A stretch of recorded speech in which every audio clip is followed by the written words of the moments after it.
Halfway through Group B right now in the round of 32 of the WCS Premier League. We are now in the elimination match. Getting ready for Starbuck versus Kelazhur. Now, we talked about it briefly, but this is where we get to really break it down. Should be an exciting match. I mean, I think a lot of people are looking forward to this because on one hand, you have Starbuck and you're expecting hyper-aggression and whatnot, but the real question is Kelazhur prepared for that? Because, you know, he knew there's a high chance he's going to have to play Starbuck at some point in this group. Oh, this is such a... It's like if Kelazhur makes it to the mid-game on even terms, he's the favorite, for sure, in my eyes. And if Starbuck does something weird, then who knows?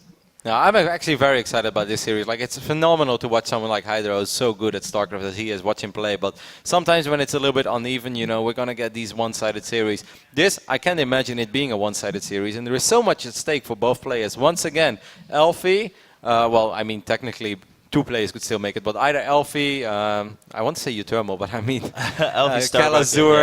Kelazhur or Starbuck, man. Here we go. Those are all three players. Well done, Roddy. One of them is going to make it to the round of 16 for the first time in their career, and that's a really big stepping stone for any of these guys. And that's why these series are becoming very interesting right now. You know, who is going to have that pretty much breakthrough performance? Because as the moment you make it into the round of 16, you're technically just two best of threes away from making it into the round of 8. And I know we're getting very far ahead of ourselves then, but that is a remarkable run already. If you do that once, make it into the quarterfinals of WCS, that is a result that people will talk about for a long time. So, you know, these three guys, all of them have a really good shot right now at doing something they've never done before, and it's going to be very exciting. They're going to give it all they have. Yeah, of course. I mean, top 8 is something to brag about, definitely. Yeah. But even going to top 16, because then we have other players right now in the round of 32 who are like, well, they made it last season, and if they get 2 times, you know, it starts to add up. Yeah. It starts to really build up. So getting that first step is going to be a pretty big deal for any of the 3 players aside from Hydra, because we're still assuming Hydra, of course, is a huge favorite in we're this just group. Giving it. I mean, we're just like, what we've seen too, right? Nothing's been shaken up. He's still the same Hydra that we saw at the end of Season 2.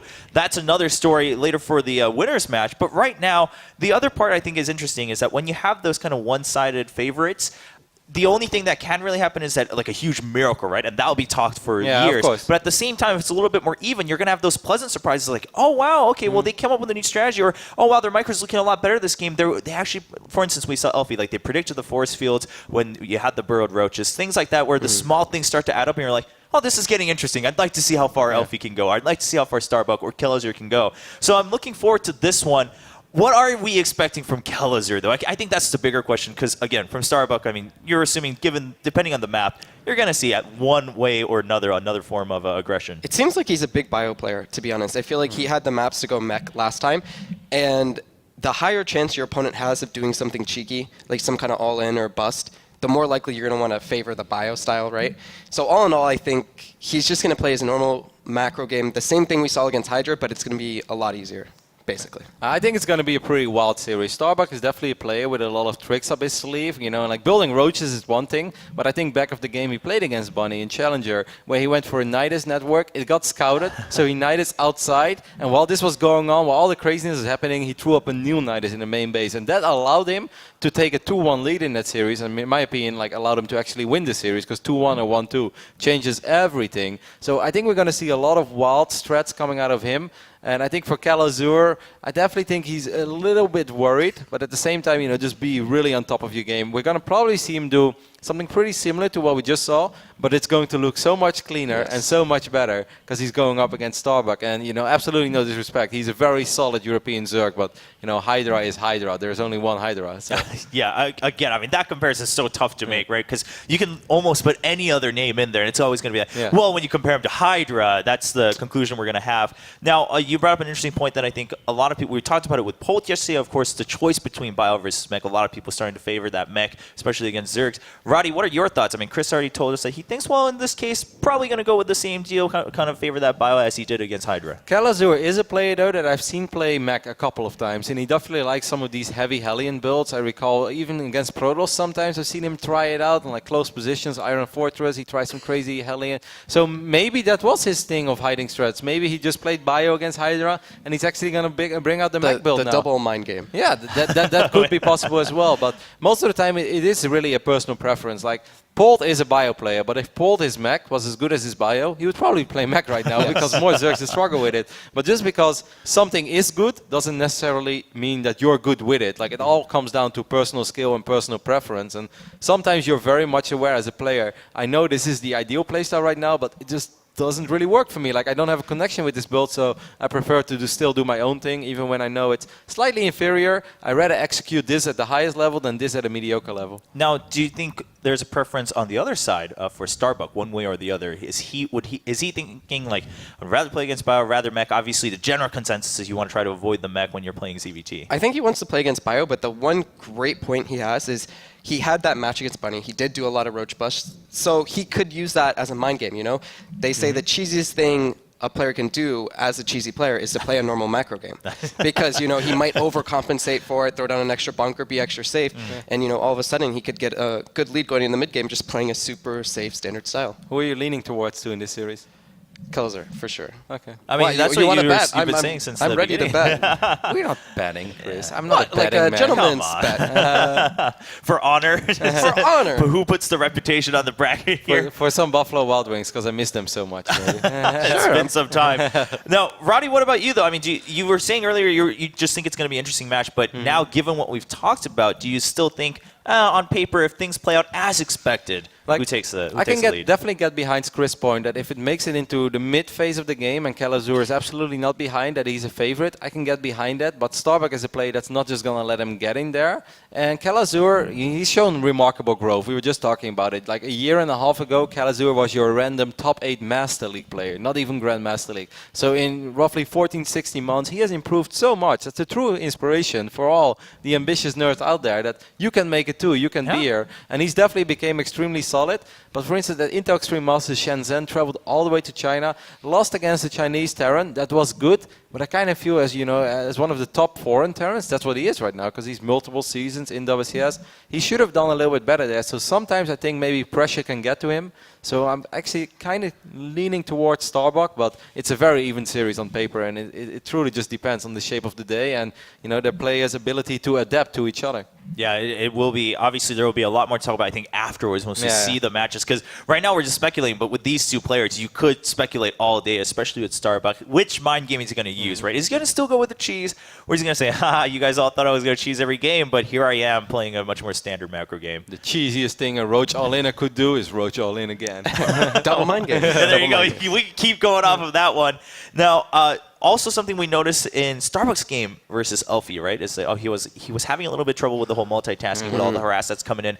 Is that something that you think Kelazhur should really look at after he watched the first match? Take that advantage? Because, I mean, Terrans in general, you have a lot of tools to be able to do that in the very beginning against Zerg. I don't know if he's going to specifically tailor what he's doing to that, but if he does do the same thing he was doing against Hydra, he should just naturally do that. He went for the drops.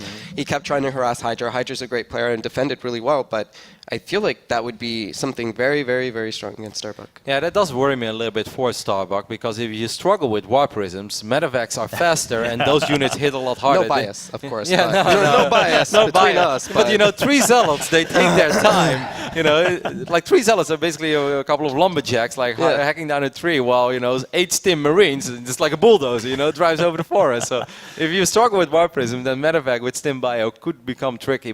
And then again, could be a different scenario. And he has very high APM, by the way. At the end of the game, I saw Starbuck plays at like 310 APM. That's, really? Yeah, that's ridiculously high.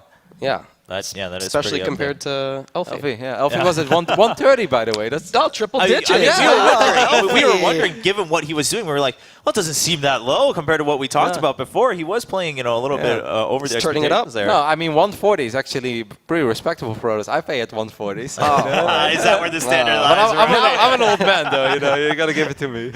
That's fair enough. Well, I'll give that to you. I mean, I'm nowhere near that one, so I'm happy with 140 right there for you guys. Now, on that note, though, let's talk about that briefly. I know Nate was talking about it, Jeff was talking about during the game where Kelazhur was playing against Hydra. It was like Kelazhur was making the right moves, trying to go around the map with his medevacs, but then Hydra was just on point. He had the Zerglings, he had the overloads everywhere he needed to be. You think, so are we saying that, all right, if it plays out the way it needs to and Kelazhur plays this game as he showed us on Hydra, he probably has a good chance given also what we saw from Starbuck versus Elfie? Yeah, like it goes back to the point in my eyes of Hydra was the better player. Kelazhur had to do something funky. He didn't, so he lost. And now Kelazhur, in my eyes, is a stronger player than Starbuck. If he plays a normal macro game, he should win. But at the same time, what Kevin was saying, Starbuck is a player that's willing to do risky things. And if he can knock him off point, make him unstable, he'll have a good shot going into the mid game. But Chris, don't you think you're underselling Starbuck a little bit? Like, if you go through his match history, defeated Terrans like the Muslim, like Bunny, like Beastie Cutie, like those are very respectable players. And you won't be able to do that with just the same expected Roach all-in over and over again. Like, the series against Bunny, I do feel that Bunny could have adapted better, but, defeating the Muslim, defeating Beastie, like, those guys are really good as well. And I won't say that Kelazhur is necessarily a whole lot better than those two. Yes, on paper, I will say Bunny, probably the best foreign Terran, most likely. So it's hard to say, but I feel like now that he's had a chance, hopefully, to study, I favor Kelazhur. Okay. I mean, I think we keep bringing it down. The fact of the matter is, in some ways, it's in Starbuck's hands, right? Does he have a bigger surprise? Or is it just going to come down to pattern and Kelazhur's just like, this is what I expected, this is what I have prepared. We are getting ready for this matchup, though, so we're about to find out. I mean, we put down all the speculations. All of you guys at home, you can tell us what you think is going to happen. Of course, hashtag WCS here for the World Championship Series of StarCraft 2, the Premier League now, in the round of 32. We are in Group B, and this is the elimination match for those tuning in right now. Right here, one of these players, their run will end for the Premier League in the last season of 2015. What a great goatee. It's impressive. I could not pull that off. Could any of you pull it off? I can't. Yeah, you don't look like you have much either, huh? No, like one time, I didn't shave for a couple of days, and it just looked kind of weird. I had a bunch of random hairs on my face. Yeah. And then I was streaming, somebody donated $20, please buy a razor. So I was like, okay, I give up. Yeah, tell me about it. As an Asian, I know how that feels, but obviously, Kelazhur feeling pretty confident. He looks fine also after that game against Hydra. We were talking about that a little bit. Shouldn't let it get to him.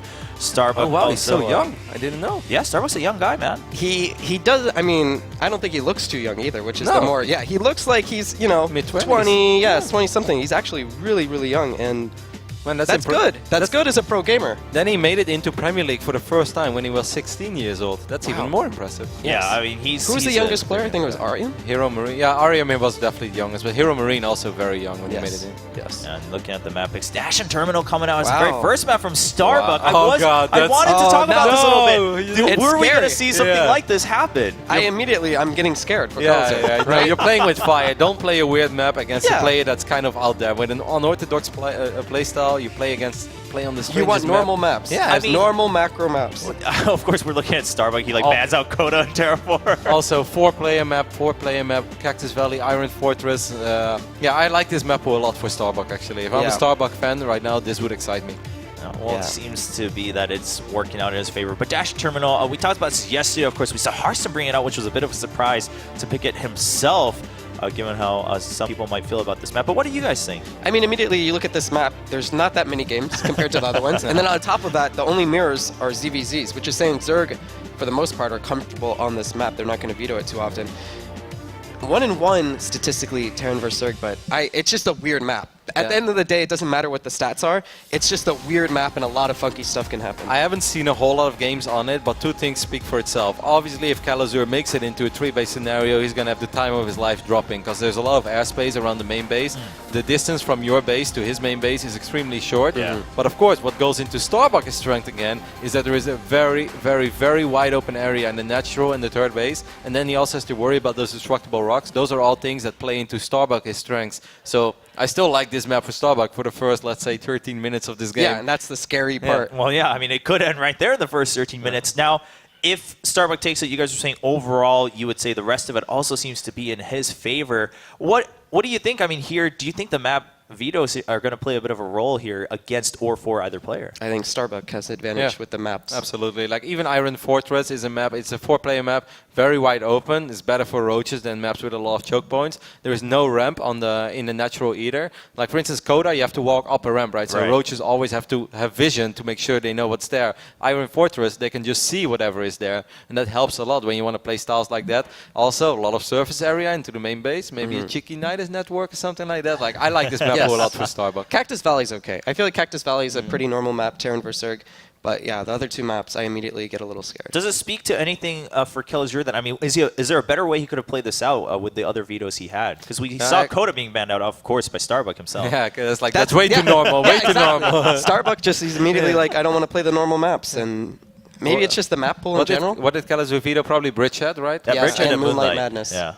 Yeah. I mean, at that point, was he just picking the lesser of 3 evils, or? Moonlight Madness I would maybe prefer Moonlight Madness over Dash and Terminal, but I can understand he's worried about it. Yeah, of course. It's still crazy. And that's the thing that's in Starbuck's favor, because he's such a crazy player and he's willing to mix it up. He all of a sudden has this advantage just because of the maps. This is the map pool season of the crazy players. Yes, yes. Well, yes, for sure. It's exciting for all of us viewing, of course. We're sitting there, we're like, what else? What new things are we going to see today? What crazy things that you don't normally get to see? Because sometimes, of course, it's exciting to see what other players can do, like the high-ranked players, the best of the best. You're like, if they play a standard game, you get impressed by their macro, their multitasking. But then you think about it, and you're like, well, it's a strategy game, and the fun part is discovering little crazy things that can get you by for like a best of 1 or a short best of 3. And maybe this is where we're going to start seeing it here in Season 3 of WCS. Yeah, even Moonlight Madness, we've seen that tank drop in the main base, the little rocks. I would have liked to see that from Kelazhur, but oh no, it's going to be interesting. Well, so far it sounds like looks like Starbuck is going to have the momentum going into this one. And if he can take it on Dash Terminal,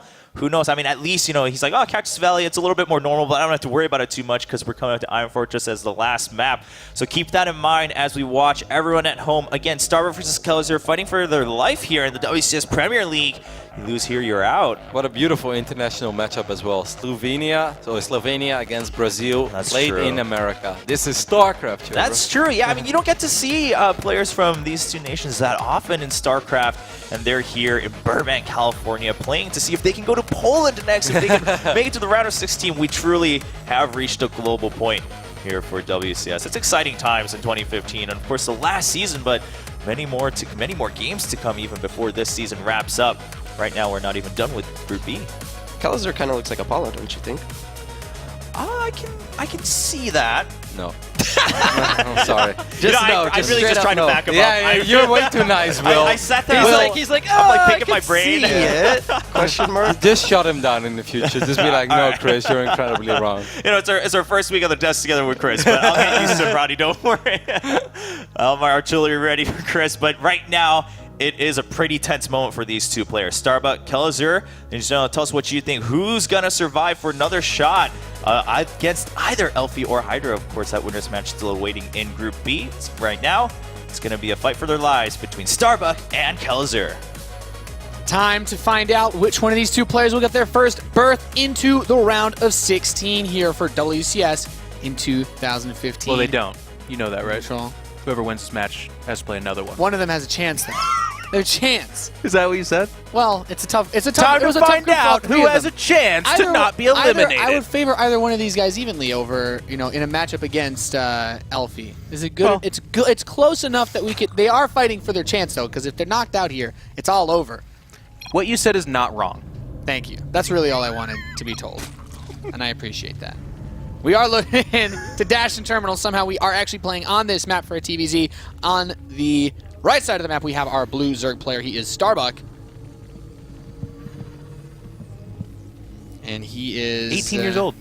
18, yeah. Very young. They're talking about the youngest player. Ariam actually so young, he's actually not allowed to play in WCS. So young he was disqualified. He actually did, because he almost would have had that grandfather role where people were able to go into the next season. His opponent in the Northwest, we have the red Terran player from Root Gaming, Kelazhur. I think we should call Ariam the 33rd player in the WCS. Yeah.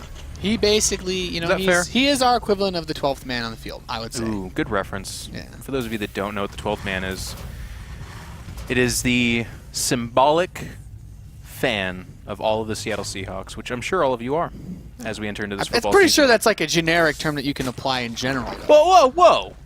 Does that have to be? No, it absolutely is. It was not actually even created in Seattle. We have, so this is a little bit of a strange map. You guys have heard us talk about this. We get really excited about it. Dash and Terminal is just wacky and wild. There's stuff all over the place. Gold bases for each main, but there's also one at the bottom of the map. There's an island base, which is super rare in StarCraft 2. 3 entryways into each base. Like, it's just all over the place. Yeah. And already, Starbuck opening up 7 with row trush. gasless, or excuse me, not gasless. I want it. The opposite of gasless. A gas opening. I want to see him Roach? 7 Roach Rush. I think he might go speed. I would prefer the Roach Rush just because that's Starbuck fashion. I think it's roaches. I think you're right. So I think speed would be kind of silly here. One of the reasons why this map is so crazy, for those of you that are curious, we have an amazing observer who's been keeping tabs on all the in-game action flow. If you could just very kindly zoom out over the natural expansion of Kelazhur, we can talk about all the great areas. There are many different points you can attack this base from. You have the rocks there, this massive opening up front. The left side is also exposed. You can ring around this banana hallway behind the back, and it just makes this natural so easy to assault. Nathanius, that is not a banana hallway. That is that's a tasteless back door. You know that. I'm getting my references wrong. I'm sorry, Jeff. It's okay. So it's a been a short long rush day. distance for the Reaper. The Reaper's going to try to make something happen. Gets an early kill. That's actually quite nice. The drone was not able to hide itself in any way, shape, or Good form. start. Has he seen, though? Like, getting a drone kill's cool there. He saw the gas. He at least saw the drones ferrying gas back over there. What he did not see is the Roach Warren or the quivering spawning pool. We now know this because we have omniscient vision because of Flow, that it is a Roach Warren. And Nathanius, man, you might have missed a few calls earlier on, but you nailed this one, brother. Yeah, I'll tell you what. I've lost more than enough ladder games to this to know that it's a good build. Oh, this is a thing on this map. I mean, it's going to be about 7. It's like a 7 Roach Rush with Burrow, basically. Okay, there it is. There you go. You can make the Reddit thread for me, Jeff. talking Cat's about, already on it, buddy. My Cat's prediction on it. abilities. Oh, no, that one? That's for later. I'm going to compile all of your mistakes and talk about, no, I'm just kidding. But this Reaper is the reason we're focusing on it is like, this is the Herald. These two guys here, they need to go in. Well, Or is that a female Reaper, actually? You can let's check on Reddit. let's just be straight up here. These Reapers are not strong versus armored No, no, units. no. The Roach shows up. They're It's the basically scouts. like, back it up, because these Reapers are totally useless against the Roaches. I do think this command center will finish. That's like the beginning of the end. If he got there before that could if he finish. was able to delay that, and then it's basically like, okay, sayonara, goodbye, see you later. So the hatchery is going down behind this. Drones as well. It is just going to be the 7 Roaches with Burrow. They will. Oh wow, even going for the orbital there. That's fine. There though, is I a guess. bunker here, so that's something. The Overlord's trying to give vision, but you do get into attack range of the Reaper, and there we see the Burrow. It's just the thing is with it mostly being Reapers dealing out that damage. It's just not fast enough, and because this happens so fast. There's no tech lab on that barracks, so it's not Marauders coming out. It's going to be Marines. Fairly weak against this, though. Although not burrowing there, the Widowmine gets a kill for itself. Missing a few burrows, actually. Each Roach is like, this is the kind of thing that just snowballs super hard, because eventually you do become capable of busting those rocks down. That being said, though, this is being defended. The few Roaches that did go up there, I think they just were a little bit too early, and again, even without access to Marauders, the Widowmine there, the expedient choice, very good. We're going to have a little bit of a pause from Starbuck. That's fine. Behind this, I mean, if you hold off an attack like that and you don't really take that much damage, like, it's not like we saw repairing SCVs going down right and left. The depot is never knocked down. All of a sudden, our Terran player is in a fantastic position. Yeah, it's, when we talk about maps like this, we usually see some of the more unorthodox strategies simply because either one guy really has like a build that works well on it, or the other guy really doesn't want to play on that map. He doesn't want to have to deal with the weird stuff. So you get into these awkward scenarios where you're like, I don't actually know if I'm ahead or behind, but I feel like I'm not dead, so life is good.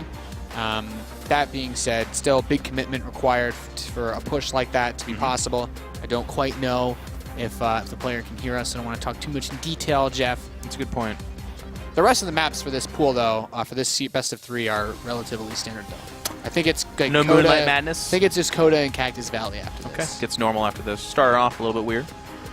And so again, as a reminder, this is the loser match, guys. So the loser of this match is out at the round of 32. They get $4,500. Still and a lot of grip cash WCS. money. Oh, yes. Hello. That's really good money. Yeah, I mean, neither of these players are really looking at making it to the global finals. You basically have to win this. We have to do that They're not. thing. We'd have to do that thing, I where think- we say, no, I just think win even if they this did, and they then win wouldn't. the next DreamHack Yeah, and okay, go there you win go. whatever the other last tournament might be. They started a string of extremely extravagant events. Yeah. Man, Starbuck just never looked back after winning that WCS DreamHack and IEM event. Went on to become the greatest StarCraft It's so player crazy. Who would have thought ever. Roaches were that good? They just kept coming. He 7 Roach rushed his way with Burrow to a GSL championship. He's like, I need those last points. He He went just over there. underclassed all the other players. Like, they're like, It was oh, of course Roaches are actually- coming. They're like, I can't stop it. Yeah, it was actually the greatest hustle in esports history. That'd be amazing. I had a good time. We were just I was just in England for a Gfinity event, and I got to listen to the banter between Huck and Stefano. There was a lot of that. That was good times. It was off camera, mostly, but Stefano.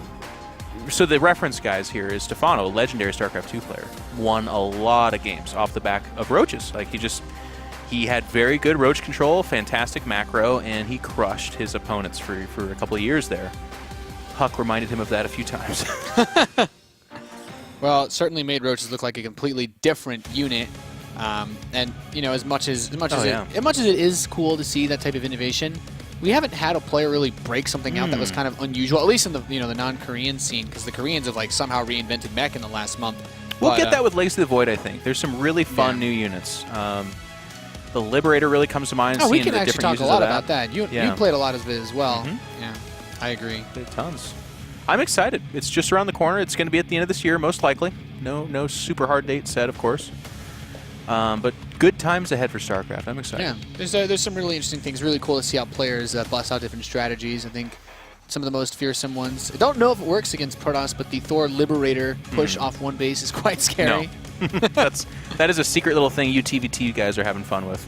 Yeah. I do like Puck, another player that has frequented WCS before as well, an American player, is really using oracles and their stasis mines really well. And that is like anytime you can reward really creative and intuitive play, that's when I'm like, StarCraft, you're doing it again. You're making me fall in love all over again, and it just keeps happening over and over again. I'll be honest, the number one thing I'm excited for is eventually people just being able to work lurkers into ZVZ without dying to early stuff, because I enjoy the positional style, I guess, as a Terran.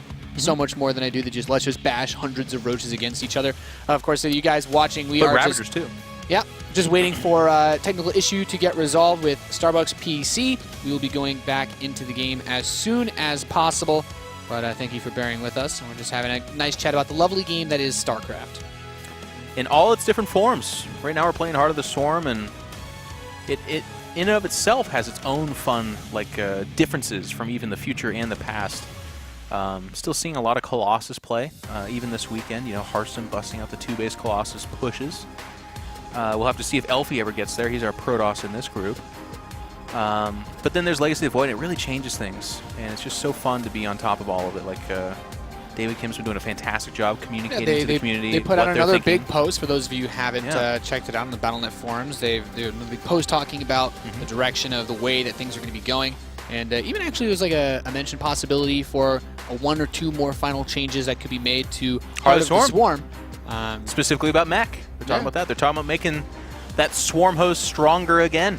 And it looks like we're about to come back into the game, guys. So our banter on this subject will have to wait for another day as we enter back into it. So just to refresh, our Terran player Kelazhur has defended the 7-Roach Burrow attack, and in doing so finished his orbital, and is going to go ahead and have access to that early energy as well. So he's in a pretty good spot. I would have to say he would have to mess up pretty hard right now to have to fall behind from what he's dealing with. These roaches are locked out.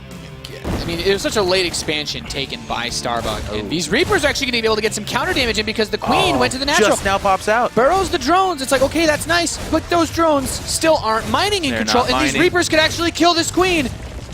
Okay, you burrowed it, but now you're still not mining. You need it. Oh, and even scans. Worth the scan. Dirty. Another Queen comes in here. That dirty and 3 Terran Reapers is the magic scan. number. It's the number that can kill a Queen, but of course, with the 1 and deep red like this, and now Zergling's out, they will back But they heal. out. And the lack of Queens is actually a really big problem because you want to keep the roaches out there to deny the natural, but now you're thinking to yourself, I actually need to bring a couple roaches home if I want to handle these Reapers. He actually has a Reaper going all the way home. What is it doing? Look at this. No, it's a it's a medevac. No, bro. Oh, the There is Reaper a went Reaper back. in the Terran base, and now it's coming back. Why did he go back? He had to drop off. He forgot his sack lunch. He was out there with his other Reaper buddies. He's like, oh, I actually forgot. Guys, I forgot my sack lunch. I'll be right back.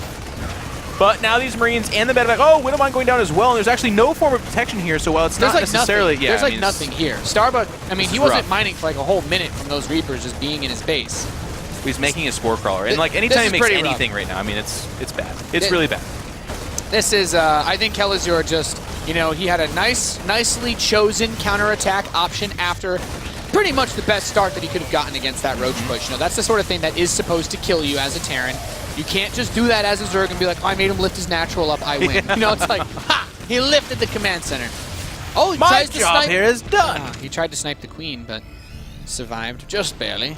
Starbuck in the background of this is actually droning up quite nicely, to be honest, but he has lost a lot as well. So I was about to build up this, like, hey, he's doing okay kind of thing, but actually it looks really rough. The only good news for him is that Kelazhur is just now moving down to expand, but even he is still up 7 workers. We're going to be able to transfer over a healthy dosage over there and enjoy a better economy almost immediately. And the Banshees are really, I think, what you're looking at as Kelazhur to be like, okay, it's over.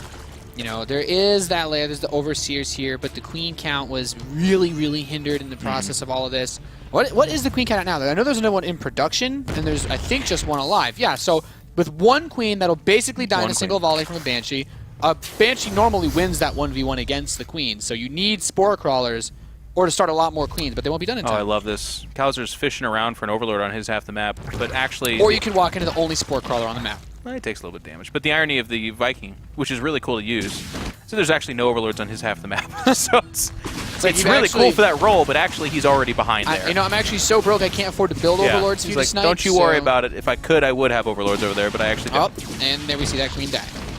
So now Kelazhur once again is denying mining in that main base. And okay, so the Spore Crawlers soften this Banshee up enough that the queen will win the fight. Otherwise, I think that's basically game with the Banshee sitting over your mineral line when you're down in so many different ways. You got to go, what? Just roach speed, just make one more big push. One last... What he's going to do? Try to just, I don't know, just do it. Yeah, he's up. I love that reference. Shia LaBeouf in StarCraft. Make it happen. He's trying. Viking's going to make his way over here, though. It literally looked all... I mean, there's actually no Overlords anywhere. This Viking... his Viking's like, I have to charged go for in your job. base to kill Overlords. I will, damn it. Listen, I'm supposed to do this. There's no Spore Crawler down here, and the Queen's just going to burrow. Actually, the burrow getting a lot of mileage. Yeah. But of course, it forces a scan. I mean, it's like not Just to be kill it. understated. It's kind of nice. Just do it. If he didn't kill that queen, I don't know, man. Now there are Overseers here, and this Queen actually... Oh, that is so frustrating. I just It's imagine really being cool. Kelazhur. It's like, why won't you Scan just again. die? Oh, boy. What a weird game. Dash It is. Terminal, ladies and gentlemen. He popped Funny up. map. Funny things happen on Dash Terminal. That queen... The way Queens burrow, by the way, is it really rustles my like lower jimmies. Like it just dives into the ground like that. Like it doesn't work that way, guys. I've tried it. You can't just dive into the ground. It's not that easy. You got to dig up At some least dirt. the Zerglings dig, you know. They dig like puppies. Everybody, Hydralis. Yeah. The frolic in the Ultralisks, dirt. Ultralisks have too. the best They headbutt burrow. the crap out of the ground. Yeah. Oh, here's where the Viking makes sense. Yeah, the Viking can finally deny the scans because Here comes these, the push. You know, I mean- if these roaches were to pile on top of each other's backs, they might accidentally bump into that Banshee. That would be amazing. Like, you really need the detection. Not good. There's actually 4 Widow Mines there too, and Widow Mine's not the best This is against that part roaches. where we say that he could try to walk around the tasteless hallway, as you called it. Yeah, but secret alley. then the Marines would still be there to kill all the roaches. So Starbuck's push gets completely annihilated. Starbuck is having a rough go at this. Back at home, that original first drop still has the veterans inside. That They're going to get a queen for themselves. They're going to start harrying that base as well. Boom! Viking killed something. All right. Minute 14:30. We got it. This game. In. I'm having a lot of fun. I'm on a mission. But here comes probably the final push. 2 Banshees in the air. They're uncontested. Behind this, a gigantic swell of bio. Yeah, this should be it. Yeah, Starbuck, you fought well. I mean, you've been like relatively close to supply, which is admirable in and of itself. But unfortunately for you, in WCS, we don't hand out golden stars. Golden stars for effort, they do not exist. You got to win, and he's just not going to do it here. There is no GSL pin for Nope. You Tried, as far as I'm aware. Yeah. Only for champions. Only for the champions. And Kelazhur, you got bruised and battered in that first round, but he's back for some revenge against the Zerg Brethren. He's going to push in here, and there will be not much to stop him. Yeah, and this bio army is just going to waltz right in, wrecking absolutely everything, and that should pretty much be trying to get some infestors behind this, but it's just not going to do it. GG, Kelazhur manages to secure game number 1 in this lower bracket match here at the World Championship Series after a honestly pretty wonky start. I love seeing him using a hand warmer in his hands, guys. Let's. We're in Southern California right now. It's actually like 100 degrees. But he's from Brazil, and if it's less than 200 degrees, he's like, this is frigid. It's like, man. How do you exist? I'm surprised he didn't have a nice warm sweater on. And Starbuck, You know, it's like, my 7 Roach Burrow Rush didn't quite seem to cut it. You can tell the results of a match based purely off the look of Starbuck's face. Actually, did you see his face after his win? Was he like? Really cheerful? It was very satisfyingly smug, and I'm not saying that in a mean like. I'm not trying to attack him kind of way. It was like he was like, smug. He's a fan of that smug face, though. That's kind of his thing. But then after both the losses, been very contemplative, like, oh god, what happened? My roaches didn't kill him. So my roaches could not break this main base ramp. Perhaps if I show up with roaches a little bit later in the game, that will. That's what I needed. Is to be later honest, roaches. in a weird way, that does sometimes work if they don't have the bunker. But these Reapers also, you know, this started at like, what, 7 minutes and like 30 seconds, and then all the way up until this next drop. Like, these drones were barely mining in this main base, just constantly applying pressure. Drones had a rough go at it this game. Yeah, you almost feel bad for drones, but then you remember, of course, the 7-burrowed Roach Rush, and then you're not going to beat, you know, the men with guns when you're, very low number of roaches. It's not quite how it works in Control. Not usually. We're going to go ahead and get into game number 2, and as Nathaniel said earlier, a little bit more normal. We are on Cactus Valley, though, which is a 4-player map, so some tomfoolery does occur here, and you can see the important numbers there. Zerg versus Terran up at the top, 3-2 in favor of Terran. I don't think there's much to that. We're a little bit fresh into this map pool, you could say, as well. If you're a Terran, you want horizontal or vertical spawns. If you're a Zerg player, you want cross spawns, give yourself the most distance, and make the best use of things like creep spread. We are loaded into the game. Very excited to see this map. Should look a little more normal, unless Starbuck wants to flip things, you know, out of proportion. Again, I don't expect the 7 Roach Rush. We are loaded in, though, and of course, in the top right, we have the red Terran player from Root. He's Kelazhur, up 1-0. Feeling good in Control. Feeling great. Of course. And his opponent in the northwest. Of course, the blue Zerg couldn't quite cut it with his roaches. He is Starbuck. That was like one of those really scary patches when they were like, actually, guys, we're going to make it so you can get Burrow without a lair. And a bunch of people were like, oh, it's okay. It's not really a big deal. You know, Protoss players, you guys usually open with like a defensive cannon, or at least in the beginning of Heart of the Swarm, most of you did. So it was like, okay, not a big deal.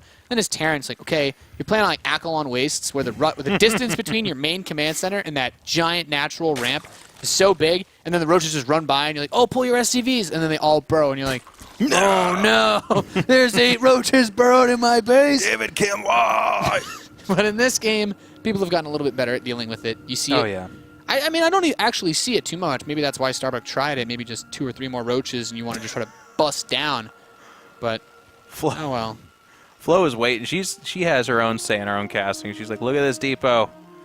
It's by itself. That's because we're going to have a command center first from our player. And this is not too uncommon on a 4-player map like this, where it's a lot less likely that you get rushed because it's really hard to predict. Well, I mean, it's 3 other base spots. I mean, if Starbuck had our vision, you know, if he was a wizard, 7 Roach Rush. This would have been a pretty good time to 7 Roach Rush with Burrow. And there's another reason that relates to command center first why it would have been a good move. You know, in Control. You tell me, brother. It's related to DT builds as well. This is something as a Protoss player probably sticks out. When you go for command center first, your orbital commands both start at the same time, which means your mule cycles are synced. So if there's a Burrow play and you just dropped a mule, it's more likely that you just dropped both of them. You have no scan anytime soon, and then life gets very difficult for you. But I like it. But we're not getting a 7 Roach Rush this game with Burrow, so not really a factor. Nor a DT Probably rush. not. And the Dark Templar would be even more surprising, I think, for both I would these be really blown away if and Rotterdam comes in out of the lower left-hand side. How did nobody scout this? There's a giant warp prism in the corner of the map. What is he doing in the game? Man, that would make for some good drama. Caster just goes rogue, sits in the player area, joins the game. That's what happens when WCS basically becomes WWE. It's it's like some guy like type in the chat after he loses the Broad Rush. He's like, man, this needs to get nerfed. David Kim in the game actually like crushes him with some like new unit that no one's ever even heard about before. Or in between games, a patch goes through that second, literally. I would not. Roaches actually lose mind 10 that. damage. That's like the good drama we can get in StarCraft. Get out of here. During WCS 2, which is like Blizzard's own league. How did we not time this out? There is that Roach Warren. I joked earlier. I was like, maybe it came a little bit later, and there it is, man. That's how you do it, though, because now the SCV's like, okay, he's totally not going to Roach Rush me, but All right. he's still going to roach rush 7 you. seemed to be a little bit too docile of a number. Oh, Let's he's ramp it up to 3-0. about 20. Yeah, this could be like a... with the amount of gas he has, I'm feeling a lot of roach. He could be like a 9 roach shove pretty easily. Meanwhile, Kelazhur's just kind of moving on normally. Like, this should just be a Hellion follow-up, which is, of course, extremely weak against what is starting to develop here Yeah. in Starbuck land. He should just basically just keep building roaches. That's what he's I going to think do. that's the plan. Look, this tiny adjustment made by Kelazhur. He may, in fact, be the actual wizard in this game. Get as out. 9 roaches are on the way. He's going to go for a Widow Mine rather than going for this super quick swap with the way that his build order And opened a up. starport. That Widow Mine is actually a really big deal because If he keeps making them, I'm on board with you. But just the one But by I itself think is that's not what a he super should big do. deal. I think it's so smart. Like this, if you You're were to right. go straight into Hellions, you run a very large risk of losing this game. No, with you're roach right. Push. Because he's making reactored Marines right now. Yeah, this is the perfect response to this build. Would you say perfect? I would say so, because it allows him to still go for that medevac drop with a lot of Marines and the mine. The same exact play he made on the last map. All right, well, Nathanius. Like, if he went for Hellions, Let's see. like, if you go for Hellions and you miraculously defend this, you still can't counterattack because they only need a few roaches to defend it. But now one roach is already dead, second roach goes down, SCVs are here to repair, and Kelazhur is feeling fine because he has He's mules. feeling fine? He has mules. There's a lot of... You can afford to lose SCVs. The whole point of this is that you don't die to it. Now, if the roaches do eventually break it down, it gets tricky, but now the Hellions can help a little bit more. That Widow Mine's going to fire again soon. I would have liked him to pull a few more SCVs down, though. Losing this bunker will kind of complicate things. Yeah, a little bit. The mine's going to fire again, though. And they don't have burrow. And there's no more roaches on the way as well. Which is funny because actually, of all the times that he should have just kept marching roaches more over, roaches would have ended the game. Yeah, it would actually be over. He's like, no, I'm macroing, but he's like, this is why I don't macro. I just keep making roaches. Gosh darn it. yeah, and Like, this as good is- as damage as he did there, and he's ahead in harvesters and stuff like that, but he's infinitely behind in tech. Like, we have Cloak coming in. He's already making a Spore Crawler because he's so afraid of what a And then single look at Banshee this. could do. And this Hellion run by, it's like, oh, he's ahead on workers. Well, that's That's really actually interesting. super Now cute there's a right bunch there, of by the way. Hellions because you built drones instead of more roaches. So, yes, you were ahead in workers, but now you have nothing to defend me just running in and roasting and toasting your workers. And he saw these Hellions coming out, so he, like... And now he's behind on workers. So, what do you do? And what do those Lings do? They don't even have speed. Yeah, they're just slow. This is Now getting this out of hand. Like, this he made Banshee's those gonna for the show Hellions up. that were already in his base, so it just wasn't worth it. There's a Spore. I mean, that's nice, but this is, it's just Lings. And the next Banshee that comes out can be rallied there. The extra Hellions that are being made can be rallied there. This Banshee's going to kill the Queen, and now your Natural is in some critical danger. It's not doing in well. control. Kelazhur is just, I mean, his builds, he did it. He held the Roach push that we pretty much said was going to come. The Roach push came, and now he's golden. Golden is a good way to describe the situation. He's going to repair that single depot that is damaged. The Banshee comes back after killing a Queen. Queen, in and of itself, like in most games, is not a big deal, but in the situation where Starbuck has been just constantly pushed around, it's actually a really big deal. He's getting Roach speed. He's even making Roaches now as we speak again because he's been kind of traumatized by the His Hellions. follow-up is basically the same as what he did the last game. Because he has Zergling speed, he could also make a Baneling Nest and try to do like one last Roach Bane push. But it's going to be a pretty limp Roach Bane push. Like, you're not going to get much done. If he tries to just go straight for the Roach speed attack, well, now you have an even tighter natural area to cover, and there's Banshees on the map. You're not going to break this natural open. Like, it's just not going to happen.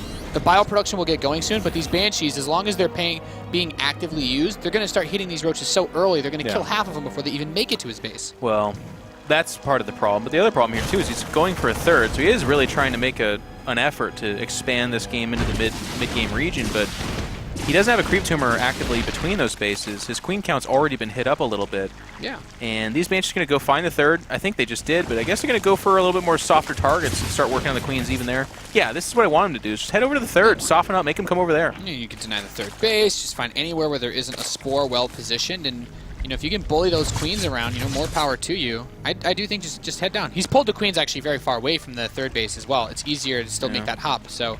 It's just the two Queens, though. That's the scary part. But yeah, he's not going to lock in too hard on this. There, he finds it. There you go. It's like, oh, you didn't look at your Queen for a second. Well, goodbye, Queen.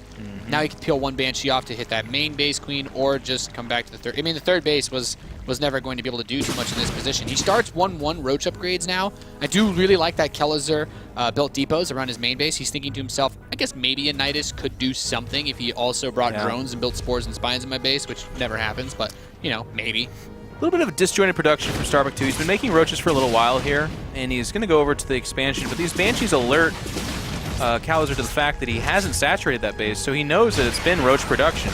Yeah, now he has stim and a bunker. Like, no.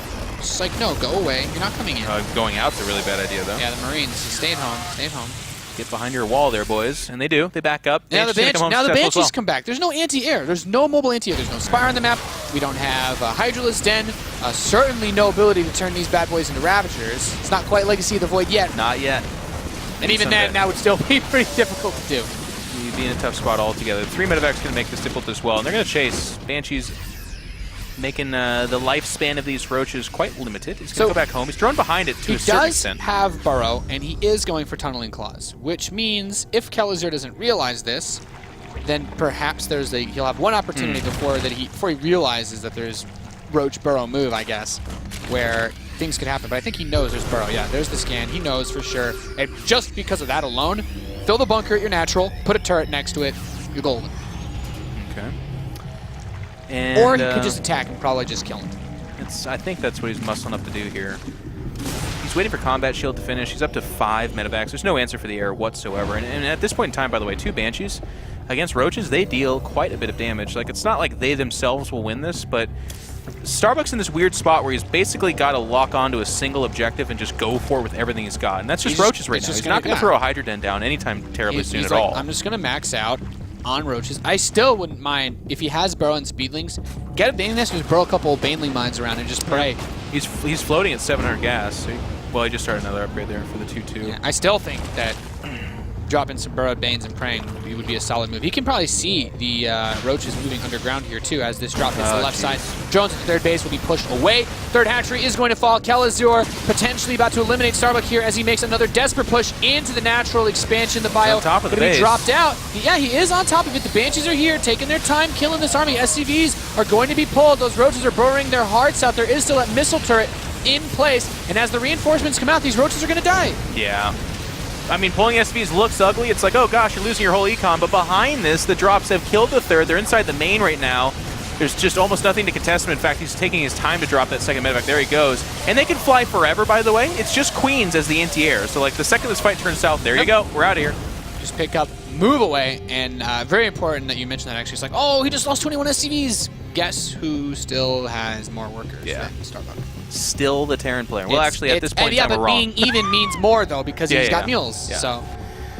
And again, locked in on just Roaches is Starbuck. There's no tech to back this up. There's no answer for the air.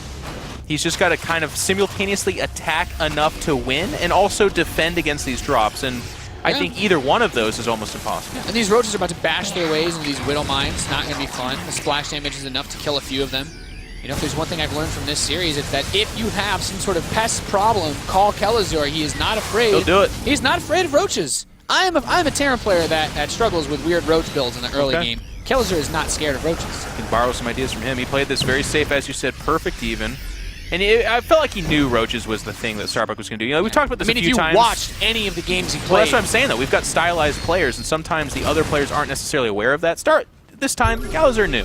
He knew what he was facing. Yeah, and this is a good moment if you're Kelazhur, because you know that however long this game goes on, Bio, as it approaches max, scales very well. Not just against Roaches, but even if Starbuck, you know, magically pulled a ton of resources out of the air and could max out on Roach Hydra, Bio still scales better than Roach Hydra when you approach max supply.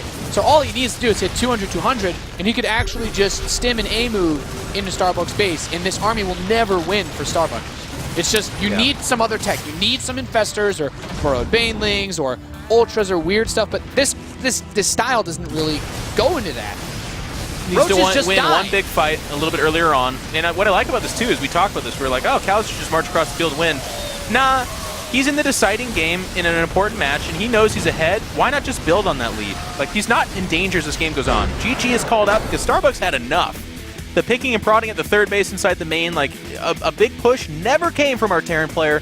because he simply defended and harassed his way Yeah. to a 2-0 victory. And you know, it's a very smart thing to do as a Terran is to recognize that when you're playing against a non-Mutiling Bane style, your army is better at max supply. Sit back, max out, and keep using those drops because you know that the roaches are never going to be able to kill your Medivacs, so you can just pick them apart. And really, if you're playing against a Zerg that doesn't go for a 4th base, there's not actually a reason to attack if you're on even bases. Well, hey. You don't even need to. Tip of the hat to Starbuck, though. He's 18 years young, and he's already traveling the world and making a stab at WCS, so hopefully we'll see him next season where he can make a deep run. That's going to be in a while, though. Actually, this is Season 3, so he'll be 19 years old, perhaps, the next time we see him. But this time, it is going to be Kelazhur that's going to advance out of that dark recesses into perhaps a little bit more light at the end of the tunnel for him. He's got to win one more. Yeah, and you look at that winners match that's set up. You have Elfie playing against Hydra. It's highly likely, Probably, that Kelazhur will be playing a little bit of Terran versus Protoss in his next series. So he'll have some time to think about what he'll be going up against. But now let's hear what Chobra, Huck, and Roddy have to say about that series. All right, here we are. And as you guys mentioned, I want to talk about this a little bit because when we saw the maps, we were like, oh, man, Starbuck looking good. And at the start, of course, we saw the roaches coming in. We're like, oh, boy, Starbuck really could make it through. But then we have Kelazhur coming in. He takes a 2-0, and now he gets to kind of reset things for himself here in Group B. Run us through the games here, especially let's start with Dash and Terminal. Where did it all go in favor of Kelazhur? I mean, what happened there? Just seemed like he was super practiced, to be honest. It seems like he took a practice partner, said, you know what? I know this guy's going to do some kind of roach bust. Just do this exact build and see if I can hold it. Because he didn't overcommit to the hold. It was very planned. He had the orbital command. He had the Widow Mine come out at the exact time. He's got SCVs already in position. He's not overcommitting, It's not like he pulled all of his SCVs. He pulled 4. When it got a little bit more hectic, pulled more. And then at the same time, the counterattack with the Reapers doing so much damage. He burns a lot of scans, actually, to do more. But he was just super far ahead after defending and followed up. Very clean, precise play. Yeah, his defense was so clean. Didn't overcommit, just did everything right. And I do really think that Starbuck kind of dropped the ball a little bit on not leaving at least one roach at home against those potential Reapers. Like, you have to know how easy it is for Reapers to make their way from one base to the other on Dash Terminal. And if he has one roach with a queen at home, then he's fine. But the burrowing all those drones, that's where it all got lost. Because, of course, he does slow Kelazhur down a little bit. Kelazhur is on one base for a while. He's not able to produce workers because the orbital has to fly over.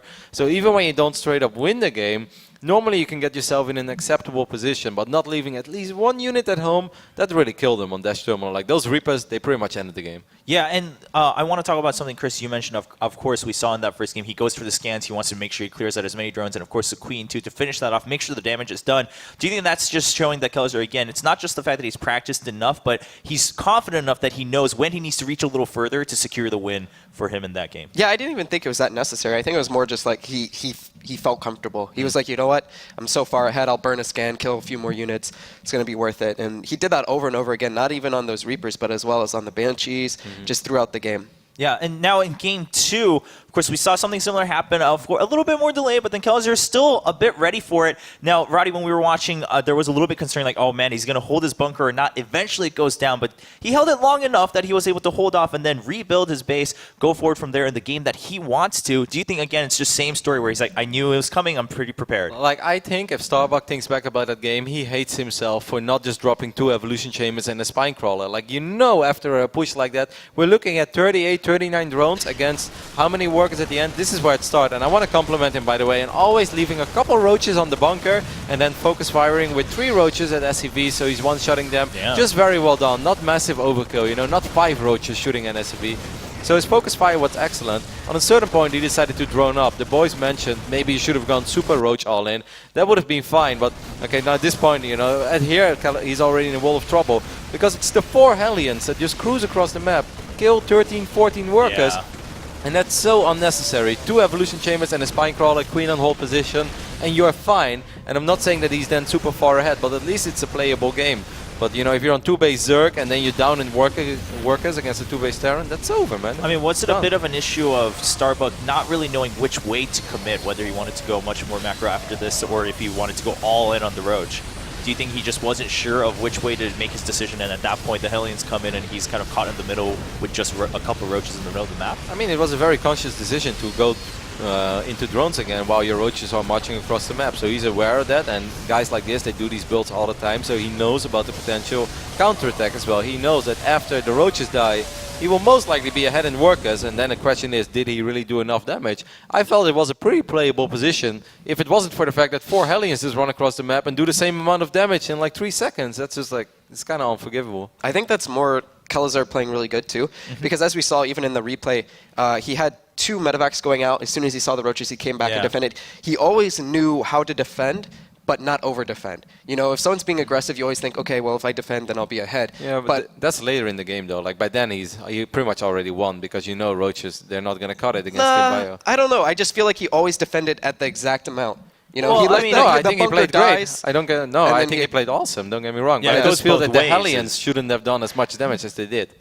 Yeah. Well, it goes both ways, though, right? It's that if the Hellions were delayed by 5 seconds, 10 seconds, even if Kelazhur then sits there, he's like Macron, he's like, all right, I should probably go make sure that the workers counter even. Then it may not have happened because it would have given Starbuck more time. So I think it goes back to the point of preparation here. Like, even if he would just build 2 evolution chambers, he doesn't even have a creep tumor, I guess, so he couldn't even wall off.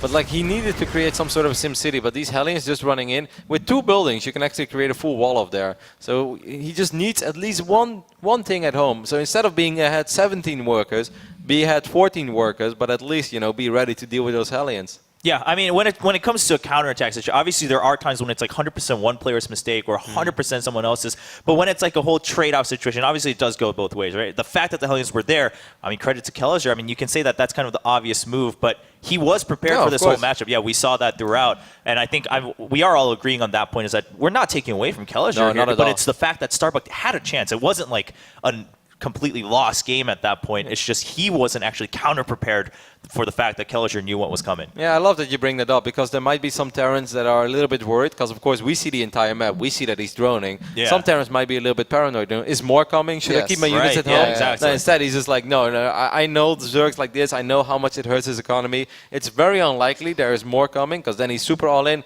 I'm just going to counterattack immediately. And it was a great call, like an absolutely great call, because if those Hellions show up 30, 40 seconds later, then he will be ready, and then those Hellions won't do a lot. So absolutely great call by Kelazhur. I think the bottom line is we were all wondering, was he prepared to play against Starbuck? And it looks like 100% he was. He knew what was coming. So Kelazhur resets the bracket a little bit for himself. He will be awaiting the final match Group B. But right now, we're going to take a quick break. And when we come back, it's time to find out, can Elfie make the huge upset happen? Or is Hydra going to continue as the reigning champion of the WCS Premier League after this?